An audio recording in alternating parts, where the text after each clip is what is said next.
Welcome to The Explainer. Look, if you're an Australian investor keeping a close eye on international real estate, you've probably seen a ton of headlines about Dubai lately. And honestly, you might be wondering if it's all just flashy supercars and mirages, right? Well, headlines rarely tell the whole story. Today, we're demystifying the July 2026 Dubai property market data, and we're looking at it specifically through the lens of an Aussie buyer. My goal today is to cut right through the noise, use the hard data to show you exactly what is happening on the ground, and pinpoint where the real actionable opportunities are in a shifting market. Okay, let's dive into this roadmap. We're covering 1. The 2026 market correction, 2. Where are the yields, 3.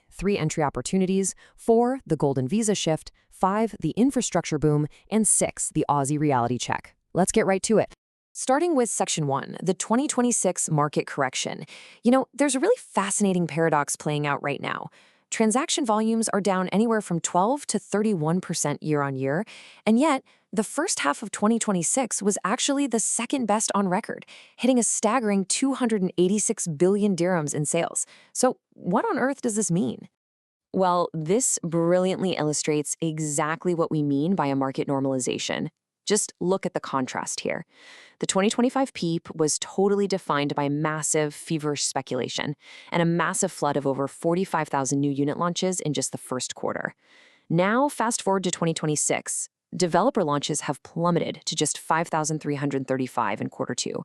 Prices have eased about 4 to 7% from their quarterly peaks, and rents have softened by roughly 8 to 10% as all that new supply finally hits the market. But, and this is absolutely crucial context, overall prices are still up about 6% year on year. So this isn't a market in crisis, not at all. It's just a healthy, normalizing market where developers are tapping the brakes and offering much richer, longer payment plans to attract buyers who are suddenly getting a lot more selective.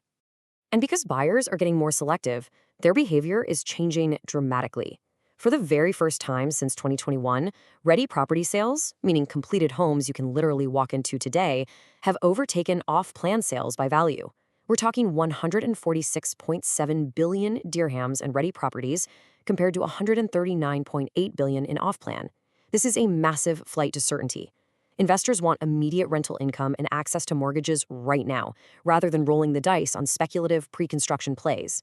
Now, what's really interesting about this next point is a jaw-dropping figure that completely ignores all those broader cooling trends we just talked about. 17 million dirhams. That is the world record annual lease signed just this week for a single villa in Emirates Hills. So while the mid-market normalizes and rents soften slightly, the ultra-prime, highly supply-constrained luxury market in Dubai, it's basically playing by its own rules. True scarcity at the top end is still a very, very real factor. Let's move on to Section 2. Where are the yields? The Dubai average gross apartment yield sits at a very strong 6.9%. But, as any seasoned investor knows, gross is vanity, net is your sanity, especially when you factor in service charges. So let's look a bit closer. Let's break this down community by community. Look at the top row there, International City. It's incredibly affordable at 775 dirhams per square foot, and it is throwing off a massive 9 to 10% gross yield. It's a fantastic mid-market play poised for future growth. Now, as we move down the table, you'll see the price per square foot goes up, but the yield starts to compress. Business Bay offers a really strong middle ground at 6.5 to 7.6% with top apartment values. But then contrast all of that with the bottom row, Palm Jumeirah. Here, you're paying a premium 3,750 dirhams per square foot for a much lower 4 to 5% yield. Why? Because Palm Jumeirah is a trophy asset. You aren't buying it just for the rent, you're buying it for prestige and high capital growth. You just have to decide which strategy fits your specific portfolio. So, knowing all of this data, how do you actually act on it? Let's transition into Section 3, 3 entry opportunities.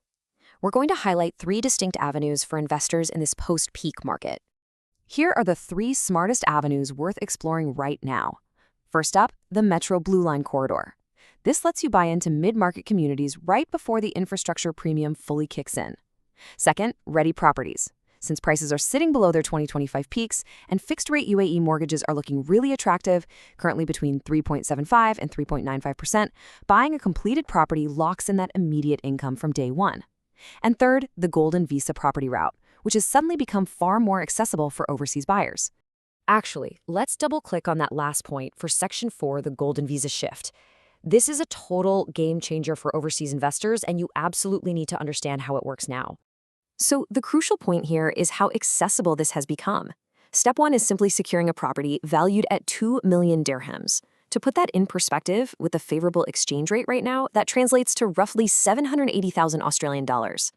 But here is the massive shift in step two. Previously, you literally had to put down 50% in cash to qualify for this. Well, as of early 2026, you no longer need to own the property outright. A standard UAE mortgage is now fully accepted.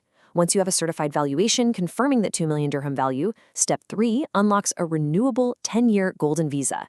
And the best part? It includes your spouse and your children. It's a genuine long-term residency play sitting right alongside your investment.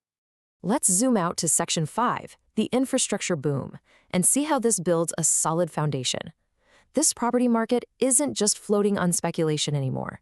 It is anchored by historic physical growth, proving this is definitely a long-term play. The timeline of committed, fully funded projects is frankly staggering.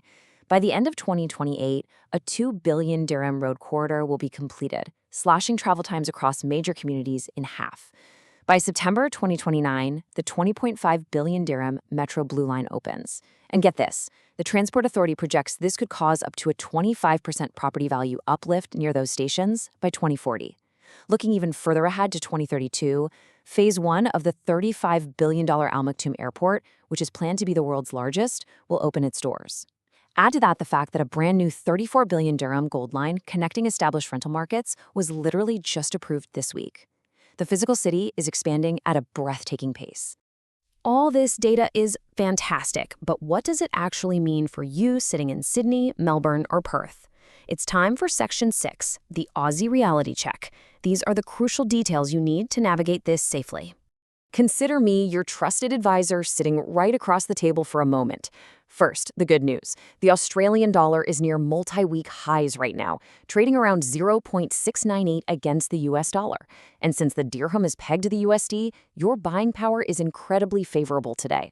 Plus, Emirates and Qatar Airways have just been cleared for daily flights out of the new Western Sydney airport, massively improving long-term connectivity.